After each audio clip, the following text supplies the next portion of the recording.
Günahların insanın taleyində təsiri var. Heç bir günah insanın taleyinə təsirsiz ötüşmür. Hər bir əməlin və günahın insan taleyində müəyyən təsiri var. Kumeyl duasında oxuyuruq, İlahi bağışla o günahlarımı ki, dualarımı həbs eləyir. Yəni qoymur dualarım qəbul olunsun. İlahi bağışla o günahlarımı ki, bəlanı nazil eləyir, bəla gətirir. İlahi bağışla o günahlarımı ki, ismət pərdələrini, həya pərdələrini yırtır. Və bağışla o günahlarımı ki, neymətləri əlimdən alır. Neymətlərin əlimdən çıxmasına səbəb olur. Hər günahın bir təsiri var insanda. Bəzi günahlar duanın qəbul olmasına mane olur. Biz bəzən dua edirik, Allah bizdən qəbul eləmir. Amma bilmirik ki, duanı həbs eləyən günahlar var. Necə insanı həbs eləyib zindana salarsan çıxa bilməz. Duanı da həbs eləyən günahlar var. Qoymur dua qalxsın Allah dərgahına. Bəzi günahlar da var ki, bizim neymətlərimizin itirilməsinə gətirib çıxardır. Allahın bizə verdiyi neymətlər bu günahlara görə bizim əlimizdən çıxır, bəzən bilmirik. O hansı günahlardır? Neymətin şükrünü yerinə yetirməmək, neymətin əldən çıxmasına səbəb olar. O günahlar ki, səbəb olur insanın neymətlər əlindən çıxsın, onlardan biri də budur ki, insan cəmaata, başqalarına yaxşılıq eləməyi tərk eləsə, digərlərinin qarşısında olan vəzifələrini unutsa, başqa möminlərə, cəmiyyətə xidməti yaddan çıxartsa, Allah da neymətləri əlindən alar. İnsan başqa insanlara fayda verməzsə, Allah neymətləri əlindən alar. İsa Peyğəmbərin dilindən Quranda var, Cəaləni mübarəkən, Allah mənə mübarək qərar verdi. Hədisdə var, mübarək, yəni bu mənada ki, Həzrət İsa əleyhissalamın vücudu hamı üçün xeyirli idi. Yəni vücudundan faydalanırdı insanlar. İnsanların ən xeyirlisi kimdir? Buyurur ki, o insan ki, cəmaata daha çox xeyir verir. Kimin vücudundan başqaları daha çox faydalanır, o ən xeyirli adamdır Allahın yanında. Allah da onu hamıdan çox istəyir. İnsanın vücudu gərək bərəkətli olsun başqaları üçün. İnsan var, ondan heç bir xeyir yoxdur. Elmi çoxdur, bərəkəti yoxdur. Pulu çoxdur, bərəkəti yoxdur. İnsan var, elmi azdır, amma çoxları faydalanır. İnsan var, sərvəti azdır, amma çoxları faydalanır. Mübarək insan, bərəkətli insan bu insandır ki, başqalarına fayda versin. Mən neçə dəfə bunu demişəm, hədislərdə də var, xoş o adamın halına ki, birinin çətinliyi olan kimi o yadına düşər. Deyə gedin filan kəsə deyin. Biz hərdən xoşumuz gəlmir bizdən bir şey istəyəndə, amma əleyhissalam buyurur ki, cəmaatın sizə olan ehtiyacı Allahın sizə verdiyi neymətdir. Biri səndən gəlib bir şey xahiş eləyibsə, dinən bu mənə Allahın neymətidir. Allah istəyib mənə savab versin, dərəcə versin, bunu göndərib ki, bunun işini həll eləyim, bu dərəcəni Allah mənə bəxş eləsin. Bir hədis var, çox təəccüblüdür. Buyurur ki, bir insan əgər cəmaatın yolunun üstündən bir daş parçasını götürsə, bu səbəb olar ki, o cənnətə getsin.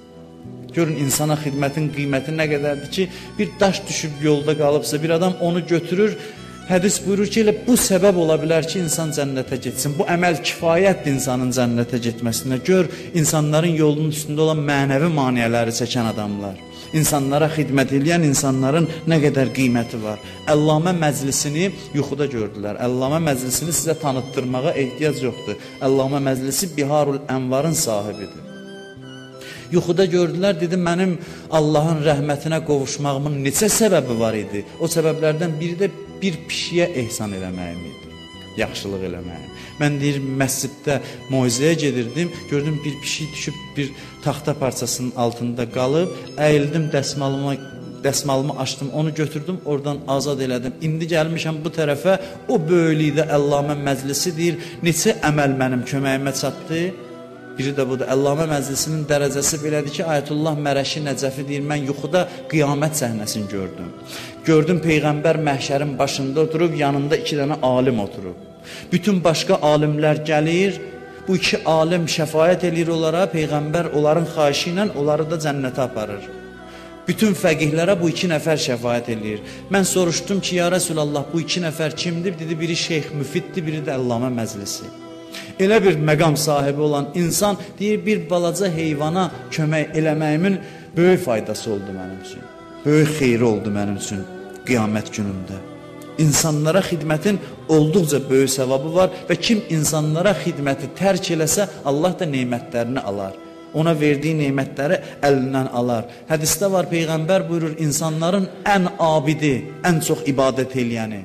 Zahirən nəzərə gələr ki, yəni çox namaz qılan, çox oruç tutan bu adam olar. Peyğəmbər başqa söz buyurur. Buyurur, insanların ən abidi, ən çox ibadət eləyəni cəmaata daha çox məhəbbəti olandır. Cəmaatı sevən adamdır, cəmaata xidmət eləyən adamdır. O adam ki, ürəyində cəmaatın məhəbbəti ola, möminlərin məhəbbəti ola.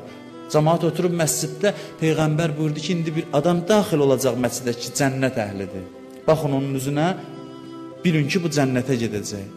Hamı baxır, gördülər bir qoca kişi gəldi, bir kəndçi kişidir, ərəbdir, savadsız bir ərəb. Daxil oldu məscidə, namaz başlandı, Peyğəmbər namaz qıldı. Namazı bitirəndən sonra o kişi gedəndə səhabələrdən biri zirəng adam idi. Dedi, gedim soruşum, görüm, nəyə görə bu cənnət əhlidir? Gəldi o kişiyə yaxınlaşdı, dedi, sənin hansı xeyir, savab, fəzilətli bir əməlin ya xüsusiyyətin var ki, Peyğəmbər sənin haqda belə bir söz buyurdu. O biraz fikirləşdi, dedi, mənim bəlkə də fikirləşirəm buna görə olar ki, mənim belə bir xüsusiyyətim var. Harada eşitsəm bir müsəlmana zülm olunub, ürəyim narahat olar. Ürəyim qəmlənər. Biganə olmaram. Bir müsəlmanın halının pis olması mənim halımı xarab eləyər, halımı pis eləyər. Bu səbəb olub ki, Allahın yanında belə bir məqama mən çatmışam. İmam Sadiq əleyhissalam həccə gedib, bir nəfər İmam Sadiqin dostlarından biri də miniyin üstündə gəlir. Gəlir İmam Sadiqlə görüşəndə İmam soyuq görüşür onunla. Deyir, ağa başva dönüm, soyuq görüşməyimizin səbəbi nədir? İmam buyurur ki, sən bizə zülm eləmisən, biz əhl-i beytə. Deyir, ağa, mən siz əhl-i beytə zülm eləmişəm, buyurur, bəli. Sən miniyinlə gedirdin, cöhvədə ehram bağladın. Məkkəyə gedəndə bizim dostlarımızdan biri piyada gedirdi, onu götürmədin miniyivə.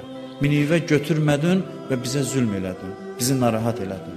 Bundan bəlli olur ki, bugün bir müsəlmanın hacətini yerinə yetirməyəndə İmam Zaman narahat olar. Və əksinə bir mömini birimiz sevindirər isə, dəqiq bilək ki, İmam Zaman ağanı sevindirmişik və əhl-i beytə yaxşılıq kimi yazdılar bizim əməl dəftərimizə. Və təbii ki, İmam Zaman ağa da o möminə yaxşılığımıza görə dua eləyər bizi. Əlini duaya qaldırıb bizi də yad eləyər, bizi də dua eləyər. Və bir hədis də deyim, sözümü tamamlayım. İmam Sadiq əleyhissalam buyurur ki, Allaha, Peyğəmbərə, Əliyə iman gətirməyib. Allaha, Peyğəmbərə, Həzrəti Əli əleyhissalama iman gətirməyib o şəxs ki, mömin qardaşının hacəti ola, ondan gələ istəyə, bu onun üzünə gülməyə. Yəni birinci adam ki, birinci insan gəlir səndən nəsə xahişi var, üzünə gülmək birinci vəzifəndə. İmam Sadiq buyurur ki, əgər üzünə gülməsən, onda nə Allaha, nə Peyğəmbərə, nə Əliyə iman gətirməmisən. Ondan sonra buyurur, əgər onun hacətinin yerinə yetirilməsi sənin əlində ola, gərək dərhal yerinə yetirəsən. Tələsik yerinə yetirəsən. Əgər öz əlindən gəlməyə, yenə də boynundan vəzifə götürülmədi. O zaman kimlərisə vasitə tapıb kömək eləyə bilərsənsə, dərhal gərək o vasitələrə də üz tutasan. Bunu deyəndən sonra buyurur ki, belə olmasa, bir adam belə qarşılamasa mömini, o zaman bizlə onun arasında, biz əhl-i beytlə onun arasında heç bir əlaqə yoxdur, heç bir məhəbbət yoxdur. Yəni o biz əhl-i beyti tanıyanlardan və sevənlərdən sayılmaz. Bu müsəlmanın başqalarına xidməti barədədir ki, bu xidmət tərk olunarsa, Allah da neymətləri insanların əlindən alar.